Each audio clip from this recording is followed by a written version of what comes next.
औरंगजेब के हाथों दारा शुकोह की हार के साथ ही मुगल इतिहास ने अपना रास्ता बदल दिया। रात को वह हारकर अपने कुछ साथियों के साथ आगरा में हाथी घाट के पास मौजूद अपनी हवेली में रुका था और भोर होने से पहले वह दिल्ली भाग गया।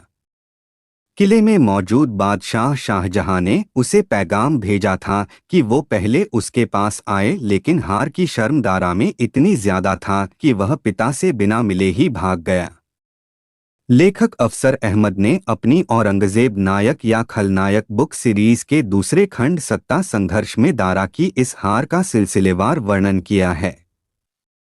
दरअसल दारा की रणनीतिक चूक ने उसे आसमान से जमीन पर ला पटका। सामूगढ़ में हुई थी लड़ाई। आगरा के सामूगढ़ फतेहाबाद में हुई लड़ाई दरअसल सत्ता संघर्ष का बेहद महत्वपूर्ण मोड़ था। इस युद्ध के बाद यह तय हो गया कि अगला मुगल बादशाह कौन होगा। यह भी सही है कि सत्ता संघर्ष तब तक नहीं रुका जब तक औरंगजेब की नज़र में उसके अलावा एक भी दावेदार बचा रहा। सामूगढ़ की लड़ाई ने दारा शुकोह की कमजोर सैन्य क्षमता को उजागर कर दिया। दारा काफी जोश खरोश से लड़ा, लेकिन औरंगजेब युद्ध कौशल में उस पर भारी पड़ा। दारा के पास भारी सेना जरूर थी और राजपूतों का भी प्रबल समर्थन हासिल था, लेकिन युद्ध का अंतिम परिणाम औरंगजेब के पक्ष में आया। युद्ध की तैयारी 28 मई को दोनों सेनाओं ने सामूगढ़ के करीब एक दूसरे से आधा कोस की दूरी पर तंबू गाड़ दिए। दूसरे दिन दारा अपनी सुरक्षा पंक्ति को व्यवस्थित करने में लग गया। दारा ने अपनी तोपों को क्रम में लगाना शुरू किया, साथ ही अपने हाथियों की कतार भी ठीक करना शुरू कर दिया। वह थोड़ा आगे बढ़ा और एक चौड़े मैदान में उसने मोर्चा लगा दिया। यह इलाका करीब 2 कोस चौड़ा था। दिन में इतनी ज्यादा गर्मी थी कि दारा के कई आदमी अपने कवच और पानी की कमी के कारण मर गए। औरंगजेब भी आगे बढ़ा, लेकिन उसने आगे जाकर युद्ध की शुरुआत करना उचित नहीं समझा। उसने अपनी तोपें कुछ ही दूरी पर लगा दीं और अपने विरोधी के पहला हमला करने का इंतजार करने लगा। लेकिन दारा ने भी कुछ नहीं किया। इस तरह इंशा शाम की नमाज के बाद औरंगजेब ने वहीं डेरा जमा लिया और अपने सैनिकों से रात भर सचेत रहने को कहा। अगले दिन औरंगजेब ने इस तरह से अपने सैनिकों को मोर्च पर लगाया। दारा की सेना का हावी होना, दोनों तरफ से रॉकेट, तीरों और गोलों की बारिश के साथ युद्ध की शुरुआत हुई। दारा के अग्रिम मोर्चे का जिम्मा संभाल रहे सिपाह शुकोह ने रुस्तम खान दखिनी के साथ करीब 10 से 12 हजार घुड़सवार की सेना लेकर औरंगजेब की बंदूकची पलटन पर हमला बोल दिया और उन्हें पीछे धकेलते हुए मोहम्मद सुल्तान, जो कि औरंगजेब के अग्रिम मोर्चे की अगुवाई कर रहा था, उस ओर बढ़ गए। इससे भारी असमंजस की स्थिति पैदा हो गई। तभी दारा की सेना की ओर से ही चलाया गया कोई गोला उसी के बड़े सरदार रुस्तम खान दखिनी के हाथी को लगा और वह मौके पर ही मर गया। इस हमले से रुस्तम खान दबाव में आ गया और उसने औरंगजेब की अग्रिम मोर्चे वाली सेना पर हमला रोक दिया। दारा का औरंगजेब की ओर बढ़ना। दारा शुकोह ने जब अपने बेटे सिपाह शुकोह के पीछे हटने की बात सुनी तो मध्य में मौजूद अपने 20,000 लड़ाकों के साथ वह जीत रही दाएं हिस्से की औरंगजेब की सेना की ओर बढ़ चला। वह बड़ी बहादुरी के साथ आगे बढ़ा।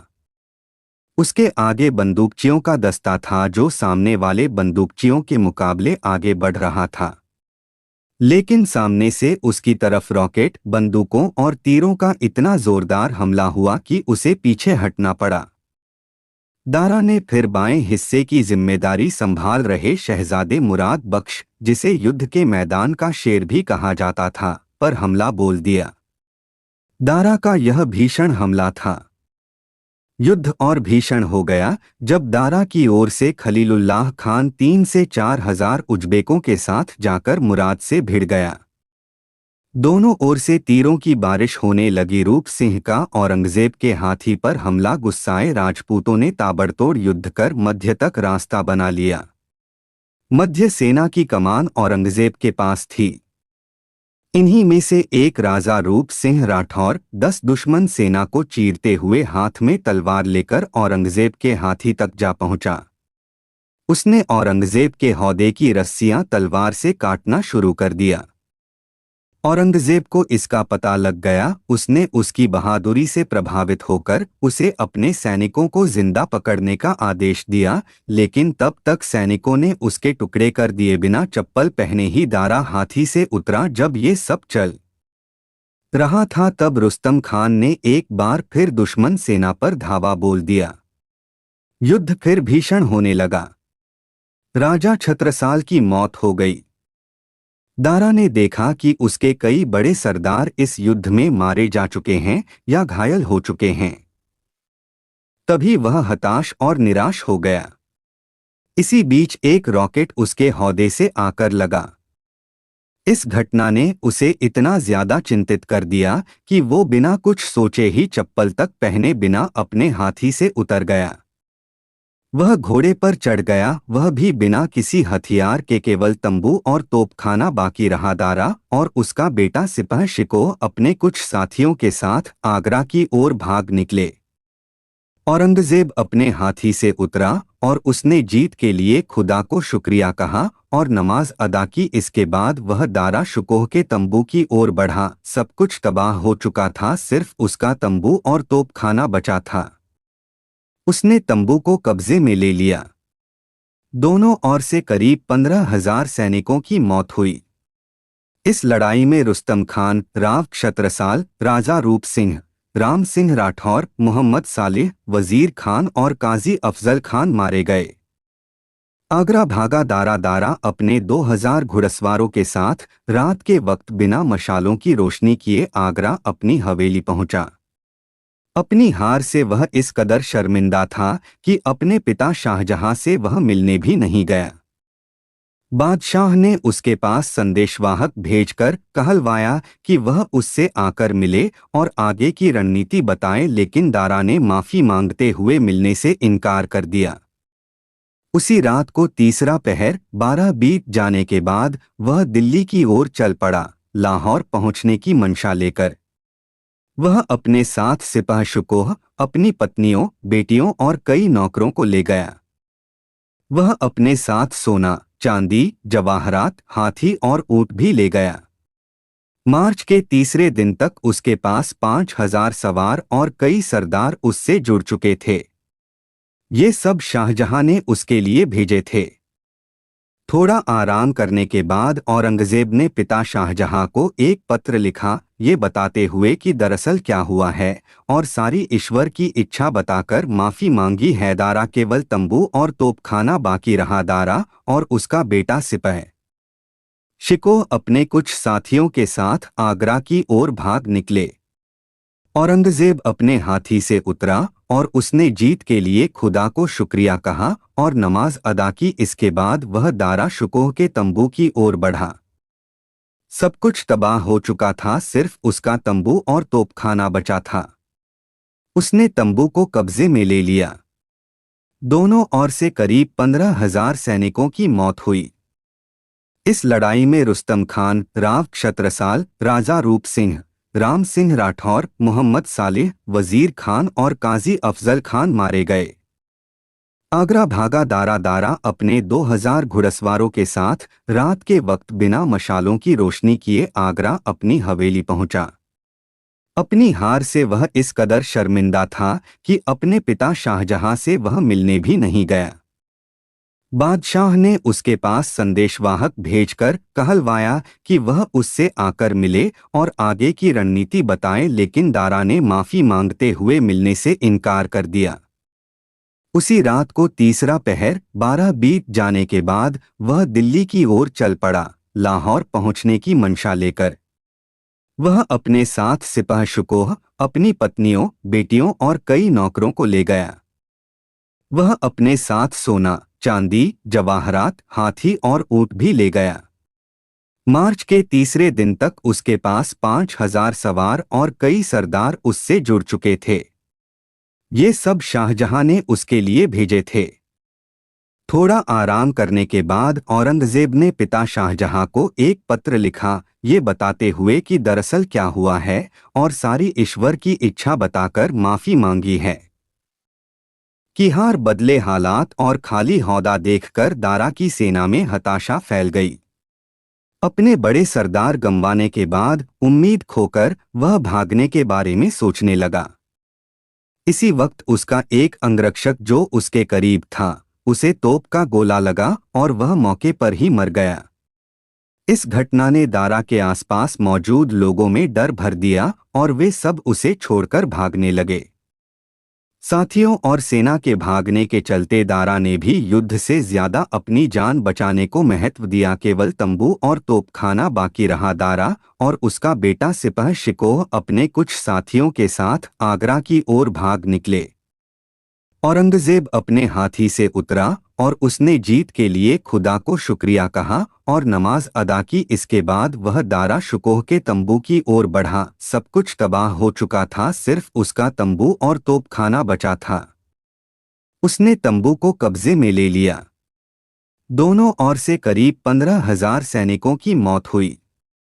इस लड़ाई में रुस्तम खान, राव क्षत्रसाल, राजा रूप सिंह, राम सिंह राठौर, मोहम्मद सालेह, वजीर खान और काजी अफजल खान मारे गए। आगरा भागा। दारा अपने 2000 घुड़सवारों के साथ रात के वक्त बिना मशालों की रोशनी किए आगरा अपनी हवेली पहुंचा। अपनी हार से वह इस कदर शर्मिंदा था कि अपने पिता शाहजहां से वह मिलने भी नहीं गया। बादशाह ने उसके पास संदेशवाहक भेजकर कहलवाया कि वह उससे आकर मिले और आगे की रणनीति बताए, लेकिन दारा ने माफी मांगते हुए मिलने से इनकार कर दिया। उसी रात को तीसरा पहर 12 बीत जाने के बाद वह दिल्ली की ओर चल पड़ा, लाहौर पहुंचने की मंशा लेकर। वह अपने साथ सिपाह शुकोह, अपनी पत्नियों, बेटियों और कई नौकरों को ले गया। वह अपने साथ सोना, चांदी, जवाहरात, हाथी और ऊंट भी ले गया। मार्च के तीसरे दिन तक उसके पास 5,000 सवार और कई सरदार उससे जुड़ चुके थे। ये सब शाहजहां ने उसके लिए भेजे थे। थोड़ा आराम करने के बाद औरंगजेब ने पिता शाहजहां को एक पत्र लिखा, ये बताते हुए कि दरअसल क्या हुआ है और सारी ईश्वर की इच्छा बताकर माफी मांगी है। यह कहानी पहली नजर के प्यार की है और वो भी भारत पर 49 साल तक शासन करने वाले मुगल बादशाह औरंगजेब आलमगीर की। उस समय शाहजहां भारत के बादशाह थे और उनके पुत्र शहजादे औरंगजेब 35 वर्ष के थे। औरंगजेब दूसरी बार दक्कन के गवर्नर का पद संभालने के लिए औरंगाबाद जाते हुए बुरहानपुर के रास्ते से गुजरे। मौजूदा भारतीय राज्य मध्य प्रदेश में ताप्ती नदी के दाहिने किनारे पर बुरहानपुर स्थित है। ये वही जगह है जहां उनकी मां मुमताज महल को उनके देहांत के बाद ताजमहल में दफनाने से पहले वक्ती तौर पर दफनाया गया था। ब्रोकेड, मलमल और रेशम के लिए मशहूर इस शहर में औरंगजेब की एक मौसी सुहेला बानो रहती थीं, जिनका विवाह मीर खलील खान इज़मान से हुआ था।